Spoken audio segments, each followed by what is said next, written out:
Like, let me ask you, why am I drinking out of a leftist Tears mug? Because it's funny. But so when you do that, right, if I wanted to sign up as a Daily Wire insider, the thing I get is a leftist Tears mug, right? That is my prize. Right.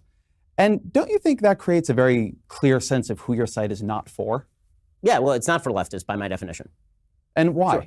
Because I don't believe that those people are interested in my site existing. But they are, right? There are a lot of leftists who have open minds. You defined leftists a couple minutes ago just as somebody who hates you. But a lot of leftists, basically what they believe is we should have single-payer health care. Things should be much more equal. And isn't it a problem to cut the identity so sharply? I don't particularly like Ezra Klein, but he does lay out some great criticisms of Benjamin Shapiro, who I regard as an ideologue making up for unresolved trauma from early childhood, as you'll see by the end of this video. But let's start by looking at a recent tweet of Benjamin's that I think betrays his very one-dimensional thinking. Children are malleable and thus vulnerable. The left knows this. Their goal is to shape the sexual behavior and identification of children. They don't oppose the Florida bill because they misconstrue it. They oppose it because they seek the sexual indoctrination of children. Some extreme generalizations with a lot of ominous theys thrown in the mix. Do you know who this reminds me of? It's from conservatives, people who are often fascists. I mean, a lot of these people think women should be barefoot and pregnant. You're falling for the framework they're constructing. The framework they're constructing is one in which they attempt to convince people that misogyny is the thing they actually care about. It's not, and they don't. It is unbelievably foolish for anyone to label one half of the entire political spectrum as either fascist and or seeking the sexual indoctrination of children. Is it true that there are some fascists and white supremacists on the right? Of course, obviously, and a lot of them probably voted for Trump. Is it true that there are some creepy academics who are trying to justify and destigmatize words like Alan Walker said the word shouldn't be used to refer to people who are attracted to children because it comes with a stigma. A lot of people, when they hear the term, they automatically assume that it means a sex offender.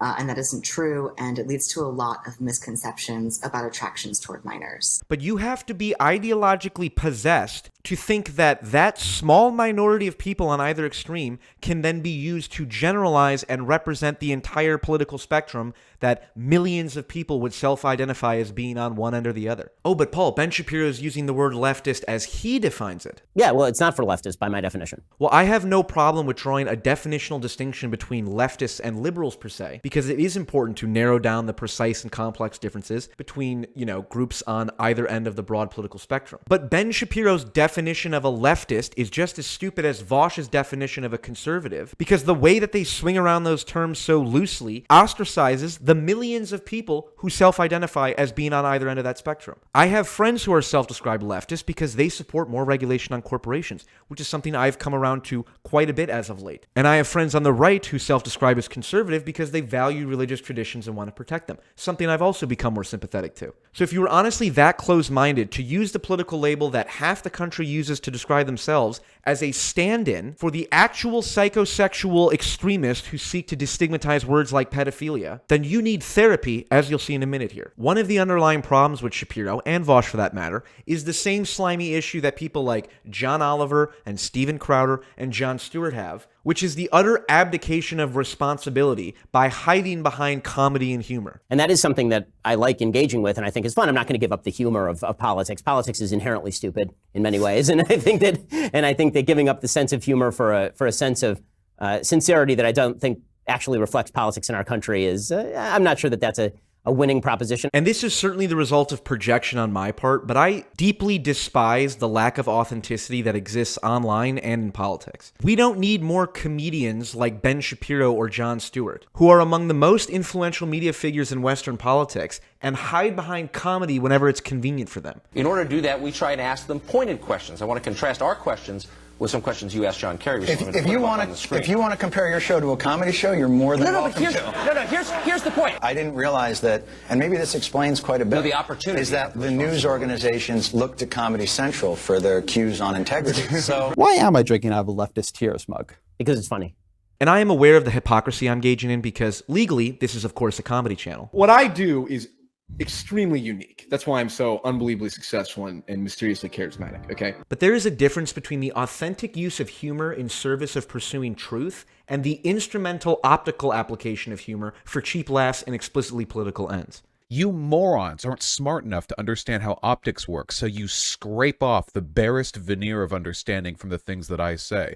If you cared about optics, you would understand that the best thing you could possibly do to support trans people is fall behind edgy criticisms of J.K. Rowling and mock her for crybullying. At the end of the day, I believe that this insincerity and ideological gamesmanship is ultimately driven by issues of mental health. When individuals fail to take responsibility for their own personal traumas and their own psychological limitations, and they fail to acknowledge how it affects their behavior, then the rest of society and everyone around them has to pay the price. And I don't think I'm being hyperbolic. In the case of Vaush, he regularly talks about how the fact that he is autistic and bipolar, and that clearly would affect his online behavior. Believe it or not, I know this never come up before. I actually have autism, okay? I am. It's true, you know? Obviously, it shouldn't be held against Vaush that he's autistic, but to pretend that it doesn't fundamentally affect his perception of the world and how he acts online, that would be dishonest. And in the case of Shapiro, I'm aware that I'm not qualified to make this statement, but I believe it to be true, so I'm going to say it anyway. I think he has unresolved trauma from childhood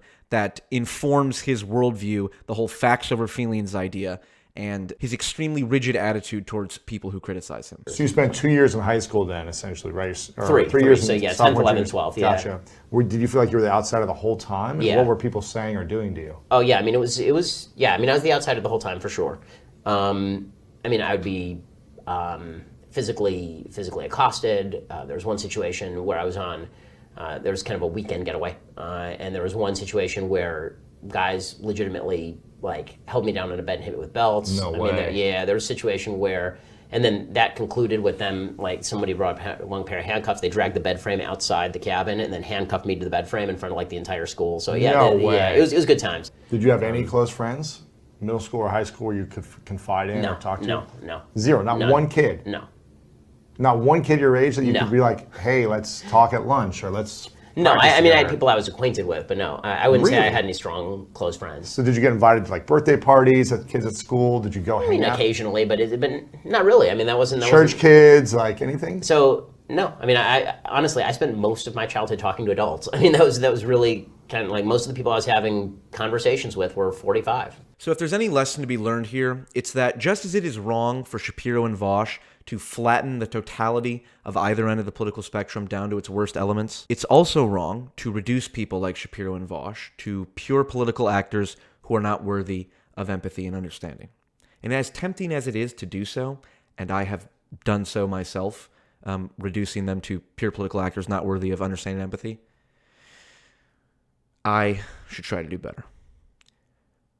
And I will. Try. So good luck and Godspeed.